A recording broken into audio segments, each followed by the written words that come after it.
Hello बच्चों, welcome to my academy. बच्चों, आज हम बात करने जा रहे हैं न्यूटन्स लॉ ऑफ कूलिंग पर। और न्यूटन्स लॉ ऑफ कूलिंग काफी इंपॉर्टेंट टॉपिक है। इसमें जितने भी इंपॉर्टेंट पॉइंट्स हैं वो सब हम डिस्कस करेंगे। साथ ही साथ जो भी क्वेश्चंस अभी तक नीट में पूछे गए हैं या जिस टाइप के क्वेश्चंस पूछे गए हैं उन टाइप्स को भी कवर करेंगे। बच्चों, सबसे पहले तो आपको यह पता होना चाहिए कि न्यूटन्स लॉ ऑफ कूलिंग जिस सेक्शन में हम पढ़ते हैं वो है रेडिएशन। और हम सब ये बात जानते हैं कि कोई भी बॉडी अगर 0 केल्विन से ज्यादा टेम्परेचर पर है तो वो एनर्जी को एमिट करती है, रेडिएट करती है। ठीक है, तो वहां से लेकर के फिर न्यूटन्स लॉ ऑफ कूलिंग किस तरह से रिजल्ट में आया है वो सारी चीजें हम लोग देखेंगे। ठीक है, चलिए बिल्कुल बेसिक से स्टार्ट करते हैं। बच्चों, पहले तो आप ये समझो, सपोज हमारे पास एक बॉडी है और इस बॉडी का जो टेम्परेचर है वो हम लेट कर लेते हैं T है, और इसकी जो सराउंडिंग है उसका टेम्परेचर हम लोग TS लेट कर लेते हैं। अब आपको पता है कि बॉडी खुद के टेम्परेचर की वजह से एनर्जी को एमिट करेगी, और जो सराउंडिंग अपने टेम्परेचर की वजह से एमिट कर रही है वो जब बॉडी पर इंसिडेंट होगा तो उसको वो एब्जॉर्ब करेगी। बड़ी सीधी सी बात है। तो हमें दो चीजें बच्चों देखनी है। पहला, बॉडी पर सेकंड कितनी एनर्जी एमिट कर रही है और वही बॉडी पर सेकंड कितनी एनर्जी एब्जॉर्ब कर रही है। ठीक है, चलिए देखें। तो सबसे पहला पॉइंट है बच्चों, अगर हम यहां पर देखें कि एनर्जी एमिटेड पर सेकंड कितना होगा। ठीक है, तो पर सेकंड ये बॉडी कितना एनर्जी एमिट करेगी, तो ये बच्चों आपने स्टीफन्स लॉ में पढ़ा होगा। ये क्या होता है, E A sigma into T power 4। ठीक है, इतनी एनर्जी पर सेकंड ये बॉडी एमिट करेगी। और बच्चों, अगर मैं आपसे पूछूं कितनी एनर्जी ये पर सेकंड एब्जॉर्ब करेगी, तो उसके लिए आप क्या करोगे, अगर हम ये फाइंड करें एनर्जी एब्जॉर्ब पर सेकंड, तो बच्चों ये बॉडी पर सेकंड कितनी एनर्जी एब्जॉर्ब कर रही है, ध्यान से सुनना। अपने टेम्परेचर की वजह से एमिट करती है, लेकिन जो सराउंडिंग का टेम्परेचर है उसकी वजह से एनर्जी एब्जॉर्ब करती है। तो बच्चों यहां पर हम क्या लिखेंगे, E A सिग्मा, और यहां पर आएगा TS4। ये ध्यान रखना, बहुत इंपॉर्टेंट है, डायरेक्ट क्वेश्चन इस पर आ सकता है। जैसे मान लीजिए आपसे केवल ये पूछ लिया जाए कि जो एनर्जी एमिट कर रही है पर सेकंड और जो एनर्जी एब्जॉर्ब कर रही है पर सेकंड, उसका रेशियो क्या होगा, तो बच्चों रेशियो होगा बॉडी के टेम्परेचर की power 4 divided by surrounding temperature power 4। तो ये चीज आपके दिमाग में होनी चाहिए। जो एमिट कर रही है उसमें उसका टेम्परेचर आएगा और जो एनर्जी एब्जॉर्ब कर रही है उसमें सराउंडिंग का टेम्परेचर आएगा। अब अगर मैं आपसे एक कंडीशन बोलूं, और बच्चों कंडीशन ये है कि अगर बॉडी का टेम्परेचर सराउंडिंग से ज्यादा हो तो क्या होगा, समझिएगा। अगर बॉडी का टेम्परेचर ज्यादा है तो बच्चों ये एमिट ज्यादा करेगी और एब्जॉर्ब कम करेगी। मतलब आप कह सकते हो कि एमिट ज्यादा करेगी, एब्जॉर्ब कम करेगी। सोचो, अगर बच्चों ये एमिट ज्यादा कर रही है, इसका मतलब क्या हो रहा है, नेट लॉस हो रहा है एनर्जी का। अगर कोई बॉडी एमिट ज्यादा कर रही है इसका मतलब उसको लॉस हो रहा है। तो क्या हम ये फाइंड कर सकते हैं नेट लॉस इन एनर्जी पर सेकंड कितना हो रहा है, पर सेकंड नेट लॉस बच्चों कितना हो रहा है। तो सीधी सी बात है, जितना आपने एमिट कर दिया माइनस जितना आपने एब्जॉर्ब किया था। ठीक है, ऐसा कह सकते हो। तो बच्चों इसको आप लिख सकते हो E A सिग्मा, और यहां पर आ जाएगा T4 माइनस TS4। तो इतनी एनर्जी पर सेकंड लॉस हो रही है, इतनी एनर्जी पर सेकंड लॉस हो रही है। ठीक है, देखते चलना, धीरे धीरे मैं आपको न्यूटन्स लॉ तक पहुंचा दूंगा कि वो कहां से आया है। बहुत इंपॉर्टेंट है ये बात जानना। ठीक है, तो बच्चों अगर आपसे मान लीजिए एग्जाम में क्वेश्चन इस पर पूछ लिया जाए कि पर सेकंड कोई बॉडी कितना एनर्जी लॉस कर रही है, भाई वो एमिट भी कर रही है, एब्जॉर्ब भी कर रही है, तो नेट लॉस कितना हो रहा है, इतना हो रहा है। यानी body temperature power 4 minus surrounding temperature power 4। ठीक है, यहां तक समझ में आता है। अब बच्चों आप जरा समझिए, कैलोरीमेट्री में आपने पढ़ा था कि अगर आप m मास की किसी ऑब्जेक्ट को हीट देते हो तो उसका टेम्परेचर इंक्रीज होता है, लेकिन अगर वही बॉडी एनर्जी को लॉस कर दे तो उसका टेम्परेचर डाउन हो जाएगा, डिक्रीज कर जाएगा। इसका मतलब यह है बच्चों, अगर पर सेकंड इतनी एनर्जी का लॉस हो रहा है तो हम इसको ऐसे लिख सकते हैं। देखो भाई, एनर्जी क्या होती है, ms डेल्टा टी। जो आप उसको हीट देते थे उससे उसका टेम्परेचर इंक्रीज होता था, वहां लगाते थे ms डेल्टा टी। अगर बॉडी से एनर्जी का लॉस हो गया तो वहां पर बच्चों क्या आएगा, ms, और ध्यान से देखना माइनस dt बाई dt। अब आप सोच रहे हो कि ये क्या है, ध्यान से सुनो बच्चों, ये एनर्जी लॉस है या एनर्जी लॉस पर सेकंड है? तो आप बोलोगे सर ये पर सेकंड एनर्जी लॉस है। तो अगर ये एनर्जी लॉस पर सेकंड है तो यहां पर लिखोगे एमएस और टेम्परेचर डिक्रीमेंट पर सेकंड। अगर यहां सिर्फ एनर्जी होती तो यहां पर टेम्परेचर डिक्रीमेंट आता। भाई एक तो एनर्जी का लॉस हुआ तो टेम्परेचर डिक्रीज होगा, इसलिए मैंने माइनस dt लगा दिया। टेम्परेचर में डिक्रीमेंट कितना हुआ, माइनस dt।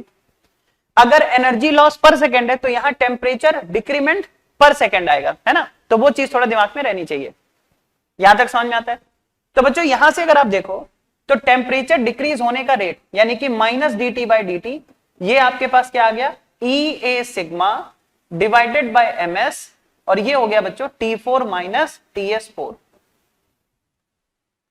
ये जो लिखा हुआ है ना बच्चों माइनस dt बाई dt, मतलब टेम्परेचर के डिक्रीज होने का रेट, इसे हम क्या बोलते हैं बच्चों, ये है टेम्परेचर के डिक्रीज होने का रेट। इसको हम बोलते हैं रेट ऑफ कूलिंग।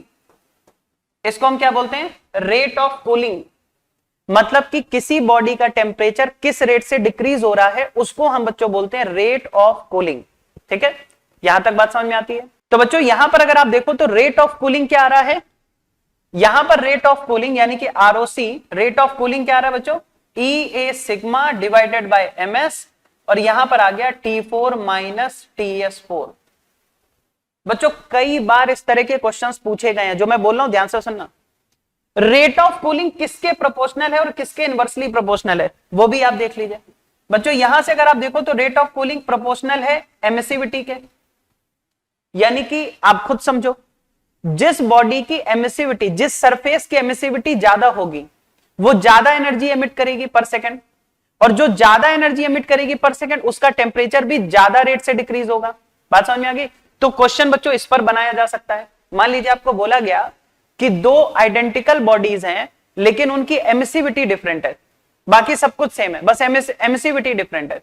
अगर मान लीजिए ऐसा कोई क्वेश्चन आता है, आपसे पूछा जाता है रेट ऑफ कूलिंग का रेशियो बताइए, तो फिर वहां पर आप एमिसिविटी का रेशियो ले सकते हो। ठीक है, अगला पॉइंट देखो बच्चों, यही रेट ऑफ कूलिंग एरिया के प्रोपोर्शनल है, यानी कि सरफेस एरिया बच्चों जितना ज्यादा होगा बॉडी उतना तेजी से कूल डाउन होगी। ठीक है, जैसे मान लीजिए मैं आपसे बोलूं कि एक कप में गर्मा गर्म चाय रखी हुई है, ठीक है, तो उसका सरफेस एरिया जितना है उसके हिसाब से वो ठंडी हो रही है। अगर उसी चाय को मान लीजिए प्लेट में डाल दिया जाए, बड़ी सी प्लेट में डाल दिया जाए, तो क्या होगा, वो चाय बच्चों जल्दी ठंडी हो जाएगी। क्यों? क्योंकि सरफेस एरिया बढ़ गया, तो एरिया बढ़ने से रेट ऑफ कूलिंग बढ़ गई, तो वो जल्दी ठंडी हो जाएगी। तो रेट ऑफ कूलिंग बच्चों एरिया के प्रोपोर्शनल है।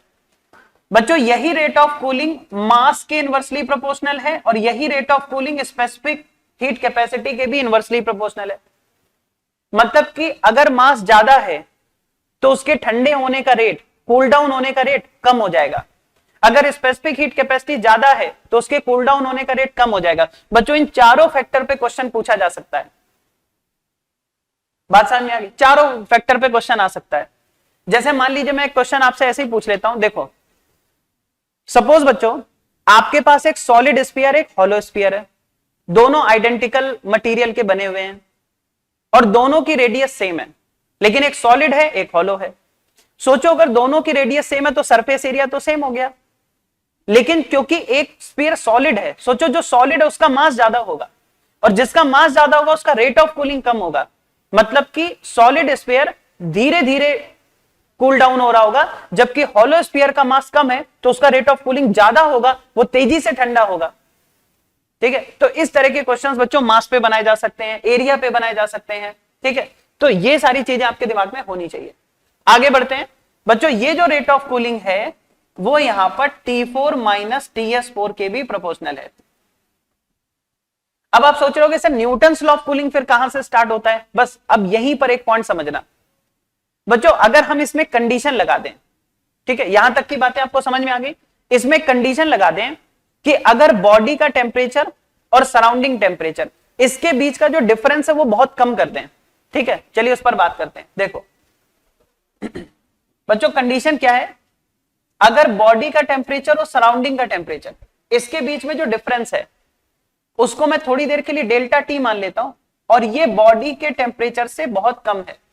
फॉर एग्जाम्पल मान लीजिए बच्चों बॉडी का टेम्परेचर है 100 डिग्री सेल्सियस और जो सराउंडिंग टेम्परेचर है वो है 98 डिग्री सेल्सियस। तो बच्चों और इनके बीच का डिफरेंस है सिर्फ 2 डिग्री सेल्सियस। तो यहां पर अगर आप देखो तो जो डिफरेंस है वो बहुत कम है उनके इंडिविजुअल टेम्परेचर से। तो अगर बॉडी का टेम्परेचर और सराउंडिंग के टेम्परेचर के बीच का डिफरेंस बच्चों अगर बहुत कम हो तो वहां पर एक अप्रोक्सीमेशन लेते हैं, वो मैं आपको करके दिखाता हूं। देखो क्या है बच्चों, यहां से अगर आप T फाइंड करोगे तो क्या आएगा, TS प्लस डेल्टा T लिख सकते हैं ऐसे, दोनों तरफ पावर 4 कर दीजिए तो पावर 4 यहां भी आ गया और यहां हो गया TS plus delta T power 4, ऐसा कर सकते हैं। बच्चों अगर मैं यहां से TS कॉमन कर लूं तो यहां पावर लेके बाहर आएगा और अंदर आ जाएगा 1 plus delta T by TS और ये हो गया बच्चों पावर 4। ठीक है ऐसा। अब हम क्या जानते हैं बच्चों, डेल्टा T बहुत छोटा है तो डेल्टा T बाय TS ये वेरी स्मॉल हो जाएगा। और सोचो बच्चों अगर डेल्टा T बाय TS बहुत छोटा हो गया तो 1 के सामने आपने ऐसा पढ़ा होगा 1 प्लस एक्स पावर n को बच्चों हम 1 प्लस nx लिख सकते हैं। कब, जब x की वैल्यू 1 से बहुत छोटी होती है ना। ये चीज आपने देखी होगी कि अगर x की वैल्यू 1 से बहुत छोटी है तो उसको बच्चों 1 प्लस nx लिख देते हैं। तो जरा यहां देखो, अगर डेल्टा T बहुत छोटा है तो डेल्टा T बाय TS बहुत छोटा हो गया, तो 1 प्लस अगर बहुत छोटा नंबर है तो इस पावर को इस छोटे से नंबर से मल्टीप्लाई कर देंगे। यानी कि बच्चों यहां पर अगर आप देखो तो 1 plus delta T by TS power 4, इसको अप्रॉक्स हम लिख सकते हैं 1 plus 4 delta T by TS। ठीक है ऐसा लिख सकते हैं। और बच्चों ये चीज अगर मैं यहां पुट कर दूं तो जरा देखो T4 क्या आ जाएगा, TS4 ब्रैकेट में 1 plus 4 delta T by TS, ये आ गया। अब TS4 अंदर अगर हम मल्टीप्लाई कर दें तो बच्चों TS4 और ये हो जाएगा 4 TS क्यूब डेल्टा T। ठीक है, तो बच्चों यहां से देखो तो T4 माइनस TS4 की वैल्यू क्या आ गई, 4 TS क्यूब डेल्टा T। बस यही चीज है जो आपको न्यूटन्स लॉ ऑफ कूलिंग तक पहुंचाएगी। देखो कैसे, अगर मैं आपसे पूछूं भाई, हम लोगों ने बच्चों रेट ऑफ कूलिंग फाइंड किया था, रेट ऑफ कूलिंग क्या आया था, EA sigma upon MS T4 minus TS4। अब जरा यही चीज यहां पर ले लीजिए, बताओ रेट ऑफ कूलिंग क्या था, EA sigma divided by MS T4 minus TS4। उसकी जगह बच्चों ये रख दो 4 TS क्यूब डेल्टा T। तो बच्चों साफ साफ दिख रहा है जो रेट ऑफ कूलिंग है वो किसके प्रोपोर्शनल आ गई, डेल्टा T के प्रोपोर्शनल आ गई। यहां बच्चों अगर आप देखो तो rate of cooling delta T के प्रोपोर्शनल आ गई, यही न्यूटन्स लॉ ऑफ कूलिंग है। तो अब आपको एक चीज समझ में आ रही है कि बच्चों न्यूटन्स लॉ ऑफ कूलिंग वहां पर वैलिड है जहां पर बॉडी और सराउंडिंग के बीच का जो टेम्परेचर डिफरेंस है वो उनके इंडिविजुअल टेम्परेचर से बहुत कम हो। बात समझ में आ गई, एक तो ये बात है। तो रेट ऑफ कूलिंग बच्चों डेल्टा T के प्रोपोर्शनल है डायरेक्ट, इसी को हम बोलते हैं बच्चों न्यूटन्स लॉ ऑफ कूलिंग। ठीक है, यही है बच्चों न्यूटन्स लॉ ऑफ कूलिंग। अब इससे रिलेटेड बहुत सारे पैरामीटर्स हैं, चलिए उनकी बात करते हैं। ठीक है बच्चों, एक बात तो हमें समझ में आती है कि rate of cooling is proportional to delta T, लेकिन ये कब लगाना है, जब डेल्टा T की वैल्यू बॉडी या उसके सराउंडिंग टेम्परेचर से बहुत कम हो। ठीक है बच्चों, रेट ऑफ कूलिंग को आप चाहो तो ऐसे भी लिख सकते हो माइनस dt बाई dt, मतलब टेम्परेचर के डिक्रीज होने का रेट। तो ये तो डेल्टा T के प्रोपोर्शनल हो गई। बच्चों अगर मैं प्रोपोर्शनैलिटी साइन हटाऊं तो यहां पर अपनी मर्जी से कोई एक कांस्टेंट हम ले सकते हैं, मैं उस कांस्टेंट को बीटा मान लेता हूं। अब इतना बड़ा नंबर तो बार बार लिख नहीं सकते तो उसको मैंने बीटा मान लिया। तो बच्चों यहां पर ये जो आपके सामने आ रहा बहुत इंपॉर्टेंट फॉर्मूला है, क्या है जरा ध्यान से देखो, ये है माइनस dt। बच्चों dt का मतलब होता है टेम्परेचर इंक्रीज कितना हुआ है और माइनस dt का मतलब होता है टेम्परेचर डिक्रीज कितना हुआ है। तो ऊपर क्या हो गया, डिक्रीज इन टेम्परेचर, नीचे क्या हो गया बच्चों, टाइम इंटरवल, और इधर हो गया बॉडी का टेम्परेचर माइनस सराउंडिंग टेम्परेचर। जरा इस फॉर्मूले को देखो कि कैसे हमें क्वेश्चंस में अप्लाई करना है, क्वेश्चंस पूछे गए इस पर। चलिए देखिए बच्चों, यहां पर अगर आप देखें तो हमारे पास क्या आ रहा है कि रेट ऑफ कूलिंग यानी माइनस dt बाई dt, और ये आ रहा है बीटा, और बच्चों यहां पर आ रहा है t minus surrounding temperature, t minus ts लिख दो, t माइनस t नॉट लिख दो, जो आप लिखना चाहो। ठीक है, इसको समझने की जरूरत है। बच्चों ऊपर देखो जहां पर माइनस dt लिखा है, ये माइनस dt का मतलब क्या है, decrease in temperature, decrease in body temperature, है ना, बॉडी के टेम्परेचर में कितना डिक्रीमेंट हुआ है, डिवाइडेड बाय नीचे बच्चों ये क्या है, टाइम इंटरवल है। ठीक है, ये हो गया time interval. Is equal to beta. और बच्चों यहां पर क्या आ गया, ध्यान से देखना बच्चों, ये है बॉडी का टेम्परेचर। अब मेरी बात सुनो, मान लीजिए बॉडी का टेम्परेचर 100 डिग्री सेल्सियस से डिक्रीज होके 80 डिग्री सेल्सियस हो गया, तो दिमाग में क्वेश्चन ये आता है कि सर हम बॉडी के टेम्परेचर की जगह 100 लिखें या 80 लिखें। तो मेरी बात ध्यान से सुनो, ना आपको 100 लिखना है ना आपको 80 लिखना है, आपको उस बॉडी का एवरेज टेम्परेचर लिखना है। एवरेज टेम्परेचर ऑफ बॉडी मतलब 100 और 80 का एवरेज ले लीजिएगा आप, माइनस यहां पर क्या हो जाएगा बच्चों, सराउंडिंग टेम्परेचर। तो इस फॉर्मूले को बच्चों हम ऐसे अप्लाई करेंगे किसी क्वेश्चन के अंदर। बात समझ में आ रही है? ये फॉर्मूला आप देख लो, ऊपर क्या लिखना है बच्चों, टेम्परेचर डिक्रीज कितना हुआ, नीचे क्या लिखना है, टाइम इंटरवल कितना है, यहां क्या लिखना है, बॉडी का एवरेज टेम्परेचर, माइनस क्या लिखना है, सराउंडिंग टेम्परेचर। मैं एक बार करके दिखाता हूं आपको। जैसे मान लीजिए, मान लो बच्चों ऐसे क्वेश्चन आपको दिया गया, ठीक है, मतलब क्वेश्चन का एक बस जस्ट एक डाटा लेके चेक कर रहे हैं। मान लीजिए बच्चों बॉडी का टेम्परेचर 50 डिग्री सेल्सियस से डिक्रीज होके 40 डिग्री सेल्सियस हो गया 10 मिनट में, ठीक है, और आपको सराउंडिंग का टेम्परेचर दे रखा है बच्चों 10 डिग्री सेल्सियस।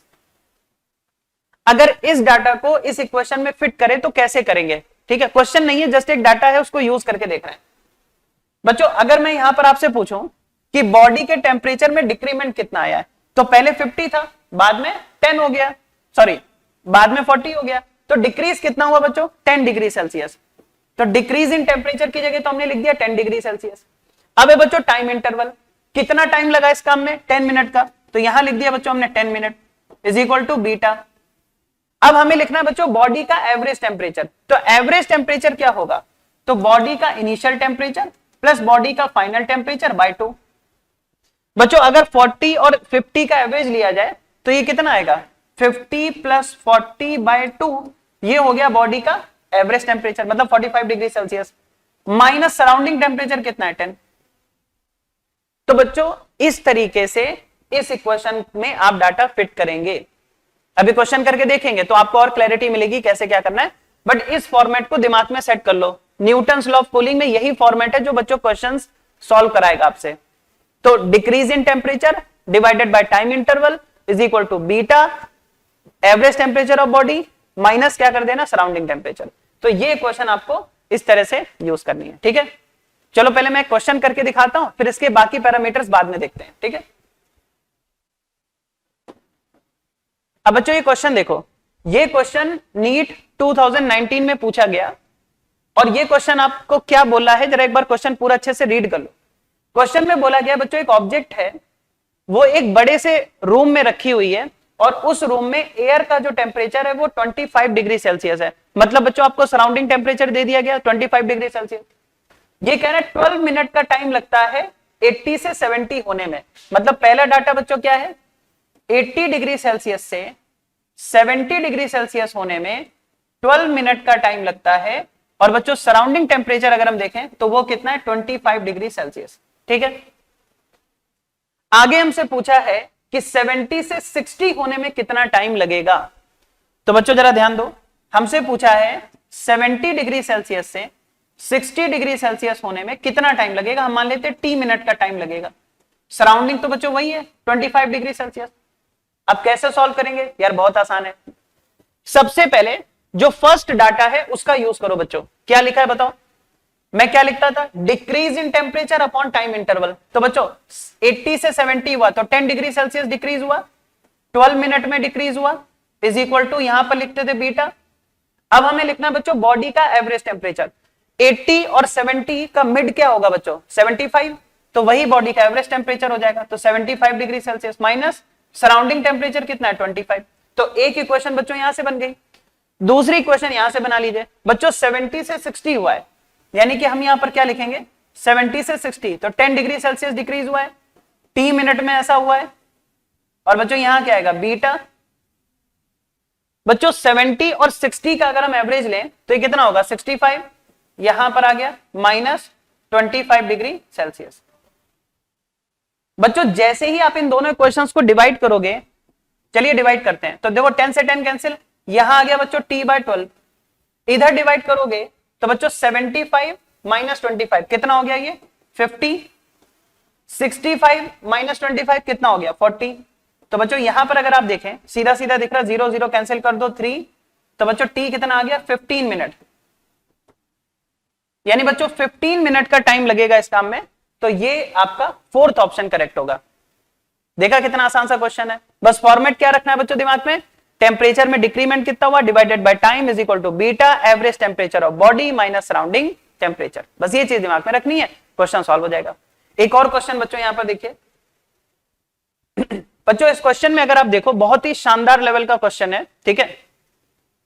क्वेश्चन में बच्चों यहां पर क्या बोला गया है कि एक सिस्टम है, ठीक है, और उस सिस्टम को हम एक इलेक्ट्रिक हीटर से लगातार हीट दे रहे हैं, और कितनी हीट दे रहे हैं बच्चों 10 वॉट की हीट हम दे रहे हैं, है ना, 10 वॉट की हीट उसको दे रहे हैं लगातार। मतलब बच्चों यहां पर देखो ये एक सिस्टम है एस, और हम बच्चों यहां पर क्या कर रहे हैं लगातार इसको एक हीटर के थ्रू 10 वॉट की हीट इसको दे रहे हैं। ऐसा करने पर क्या हुआ कि इसका टेम्परेचर बच्चों जब 50 डिग्री सेल्सियस हो गया तो इसका टेम्परेचर कांस्टेंट हो गया। मतलब कह रहे हैं इसका टेम्परेचर जब 50 डिग्री सेल्सियस हो जाता है तो वो कांस्टेंट हो जाता है। सराउंडिंग का टेम्परेचर बच्चों यहां पर दिया है 20 डिग्री सेल्सियस। मैं जो बात बोलने वाला हूं उसको बहुत ध्यान से सुनिएगा। देखो अगर बच्चों ये हीटर ना होता तो आपको साफ साफ दिखाई दे रहा है कि ये जो बॉडी है वो 50 डिग्री सेल्सियस की वजह से एनर्जी को एमिट करती, और सराउंडिंग का टेम्परेचर कुछ है 20, उसकी वजह से एब्जॉर्ब करती। लेकिन क्योंकि बॉडी का टेम्परेचर ज्यादा है तो नेट इसको क्या होता लॉस। यहां आप रिलेट कर पा रहे हैं, नेट क्या होता है एनर्जी का लॉस। आप ध्यान से सुनिएगा, जब हम हीटर से हीट देते हैं तो लॉस कंपनसेट हो जाता है, तभी तो बॉडी का टेम्परेचर कांस्टेंट हो गया। भाई ऐसे समझो, अगर हीटर ना होता तो बॉडी एमिट ज्यादा करती, एब्जॉर्ब कम करती, नेट होता एनर्जी में लॉस, जिससे टेम्परेचर डिक्रीज होने लगता। अगर आप चाहते हो कि बॉडी का टेम्परेचर डिक्रीज ना हो तो जितना उसको उधर से लॉस हो रहा उतना ही हीटर से एनर्जी दे दो। इसका मतलब बच्चों क्या है कि हीटर अगर उसको 10 वॉट दे रहा है तो अगर हीटर ना होता तो 10 वॉट की एनर्जी का लॉस उसका हो रहा होता, है ना। मतलब अगर आप यहां पर देखें तो बच्चों आप कह सकते हो कि जब बॉडी का टेम्परेचर 50 डिग्री सेल्सियस है, ठीक है, बॉडी का 50 है और बच्चों सराउंडिंग का 20 है, तो जो लॉस होता है एनर्जी का, अगर हीटर ना होता तो एनर्जी का लॉस बच्चों कितना होता 10 वॉट, मतलब 10 जूल पर सेकंड का होता। थोड़ा लेवल का क्वेश्चन है इसलिए बहुत ध्यान से सुनिएगा मेरी एक एक बात। मैं क्या बोल रहा हूं, अगर हीटर ना होता तो बॉडी एमिट ज्यादा करती, एब्जॉर्ब कम करती, तो नेट होता है इसको लॉस। एनर्जी का लॉस मतलब टेम्परेचर डिक्रीज होने लगता। क्योंकि इसका टेम्परेचर डिक्रीज नहीं हो रहा मतलब जितना इसको लॉस हो रहा था उतना ही हीटर ने इसको दे दिया, तो हीटर ने अगर 10 वॉट दिया तो लॉस भी इसको 10 वॉट हो रहा होगा, तभी तो बैलेंस हुआ इतना। अब मैं आपसे क्या बोल रहा हूं जरा देखिएगा इसके आगे चलते हैं। अब बच्चों क्वेश्चन में हमसे बड़ी शानदार लेवल की बात की गई है, वो क्या है, कहते हैं कि बॉडी का टेम्परेचर 35.1 डिग्री सेल्सियस से 34.9 डिग्री सेल्सियस डिक्रीज होता है, और ऐसा होने में 1 मिनट का टाइम लगता है। मतलब 1 मिनट में 35.1 से 34.9 हो जाता है। सुनना ध्यान से, मतलब कि बॉडी का टेम्परेचर 35.1 डिग्री सेल्सियस से 34.9 डिग्री सेल्सियस बच्चों हो जाता है। ऐसा होने में सिर्फ 1 मिनट का टाइम लगता है। 1 मिनट में अगर मैं आपसे इसमें दो चीजें पूछूं, पहला जब 35.1 से 34.9 हुआ तो टेम्परेचर डिक्रीज कितना हुआ, तो बच्चों इसमें अगर आप देखो तो डिक्रीज इन टेम्परेचर कितना हुआ, तो टेम्परेचर में बच्चों डिक्रीमेंट हो गया 0.2 डिग्री सेल्सियस। भाई 35.1 में 34.9 माइनस कर दो तो 0.2 डिग्री सेल्सियस का तो डिक्रीमेंट हो गया। एक चीज मैं और आपसे पूछता हूं, बॉडी का एवरेज टेम्परेचर क्या रहा होगा, तो बच्चों बॉडी का एवरेज साफ साफ दिखाई दे रहा है 34.9 और 35.1 का बिल्कुल मिड अगर आप देखोगे तो वो 35 डिग्री सेल्सियस होगा, या फिर आप चाहो तो दोनों को ऐड करके 2 से डिवाइड कर दो, ये आपको मिल जाएगा 35 डिग्री सेल्सियस। ठीक, अब ध्यान से देखना न्यूटन लॉ ऑफ कूलिंग कितना अच्छे तरीके से इसमें अप्लाई होगा, देखना भी। मतलब हम यहां पर क्या बोल सकते हैं बच्चों कि 0.2 डिग्री सेल्सियस डिक्रीज करना है 1 मिनट में, सही है। अच्छा अब एक चीज समझो, हमसे पूछा है कि हीट कैपेसिटी ऑफ बॉडी क्या होगी। हीट कैपेसिटी ऑफ बॉडी क्या होगी। ठीक है, कैसे कैलकुलेट करेंगे जरा देखिए बच्चों। हम जानते हैं कि जब बॉडी का टेम्परेचर 35 होगा, ठीक है, ध्यान से देखना 35, जरा एक बात बताओ हम क्या लिख सकते हैं बच्चों, हीट लॉस होने का रेट क्या होता है। तो यहां पर लिखते हो आप ms, और यहां पर क्या लिखते हो बच्चों, टेम्परेचर कितना डिक्रीज हुआ डिवाइडेड बाय इसमें टाइम कितना लगा, यही तो होता है ना एनर्जी लॉस होने का रेट। तो ये होता है बच्चों एनर्जी लॉस होने का रेट, मतलब आप लिख सकते हो नेट लॉस इन एनर्जी, ठीक है, और रेट है तो पर सेकंड लिख दिया। बहुत ध्यान से सुनना, जब हम इसमें न्यूटन्स लॉ लगाएंगे देखना कितना अच्छे से इसमें यूज होगा वो सारी चीजें। सबसे पहले हमें पूछा क्या गया है, हीट कैपेसिटी। बच्चों हीट कैपेसिटी यही होती है ms, मतलब हमें ms निकालना है, तो ms को तो हमने एक साथ रख लिया हीट कैपेसिटी। बच्चों टेम्परेचर कितना डिक्रीज हुआ है, 0.2 डिग्री सेल्सियस डिक्रीज हुआ है, 1 मिनट में हुआ है, मतलब 60 सेकंड में हुआ है, तो यहां तक तो कोई दिक्कत नहीं है। अब सारा खेल बच्चों यहां का है कि पर सेकंड कितना एनर्जी लॉस हो रही है। अब एक बात ध्यान से सुनना बच्चों, जब बॉडी का टेम्परेचर 50 था और सराउंडिंग टेम्परेचर 20 था, तो जरा बताओ बॉडी और सराउंडिंग के बीच का डिफरेंस कितना था। क्योंकि हमें पता है कि एनर्जी लॉस होने का, न्यूटन्स लॉ ऑफ कूलिंग क्या कहता है कि एनर्जी लॉस होने का जो रेट है या टेम्परेचर डिक्रीज होने का जो रेट है वो डेल्टा टी के प्रोपोर्शनल है, तो हमें डेल्टा टी पे फोकस करना पड़ेगा। ठीक है, तो अभी यहां पर हम वैल्यू बाद में रखेंगे, ठीक है, जरा समझिएगा जो मैं बोल रहा हूं, बहुत ध्यान से सुनना एक एक पॉइंट। मैं क्या बोल रहा हूं, जब बॉडी का 50 था सराउंडिंग का 20, देखो जब बॉडी का 50 था सराउंडिंग का 20 था, तो बच्चों डिफरेंस क्या था 30 डिग्री सेल्सियस, तब एनर्जी लॉस होने का रेट क्या था 10 जूल पर सेकेंड।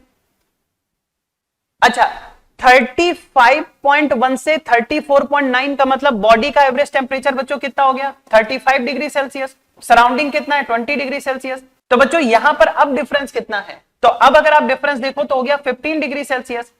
अब सीधे आंसर देखो, अब न्यूटन्स लॉ ऑफ कूलिंग लगेगा। बच्चों न्यूटन्स लॉ ऑफ कूलिंग क्या कहता है कि एनर्जी लॉस होने का जो रेट है ना, मतलब कि एनर्जी लॉस होने का जो रेट है वो बच्चों डेल्टा टी के प्रोपोर्शनल है। तो सोचो जब टेम्परेचर डिफरेंस 30 था तो 10 जूल पर सेकंड लॉस हो रही थी, तो जब टेम्परेचर डिफरेंस 15 होगा तो यार इसका जब टेम्परेचर डिफरेंस आधा हो गया तो लॉस होने का रेट भी तो बच्चों आधा हो गया। बस यहीं पर न्यूटन्स लॉ ऑफ कूलिंग लग गया इस जगह पर। भाई जब टेम्परेचर डिफरेंस 30 था तो 10 से लॉस हो रही थी, जब डिफरेंस 15 हो गया यानी कि टेम्परेचर डिफरेंस आधा हो गया तो एनर्जी लॉस होने का रेट भी आधा हो गया, तो 5 हो गया। तो बच्चों यही आप यहां पर अप्लाई कर दो, तो एनर्जी लॉस होने का रेट बच्चों कितना हो गया 5 जूल पर सेकेंड। बस अब तो बच्चों यहां पर सीधा सीधा आंसर आ जाएगा। बताइए ms की वैल्यू बच्चों यहां पर क्या आएगी, तो ये हो गया 60 इंटू 5 डिवाइडेड बाय 0.2, मतलब बच्चों 2/10 यहां पर लिख दो। ठीक है, सीधा सा आंसर। तो बच्चों यहां पर अगर आप देखो तो कितना आ गया 1500 जूल पर डिग्री सेल्सियस। तो बच्चों ये यहां पर हीट कैपेसिटी आपको मिल जाएगी, मतलब अगर आप देखो तो इसका थर्ड ऑप्शन करेक्ट होगा। ठीक है, तो मुझे लगता है ये क्वेश्चन बच्चों थोड़ा सा अच्छे लेवल का क्वेश्चन है, मतलब इतना सोचना आपको आना चाहिए। बाकी अगर आप देखो उससे पहले वाला जो क्वेश्चन था उसमें डायरेक्टली आप न्यूटन्स लॉ ऑफ कूलिंग लगा के सॉल्व कर सकते हो। ठीक है, तो बच्चों न्यूटन्स लॉ ऑफ कूलिंग और जो भी मैंने आपको फैक्टर्स बताए, जैसे कि ये वाले जो फैक्टर्स मैंने आपको बताए थे बच्चों यहां पर, इस पर भी क्वेश्चन आप देखिएगा। ठीक है, ये वाले कि जो रेट ऑफ कूलिंग है वो एरिया से कैसे रिलेट कर रही, मास से कैसे रिलेट कर रही, तो इसके क्वेश्चंस भी आप जरा प्रैक्टिस करिएगा। ठीक है, थैंक यू।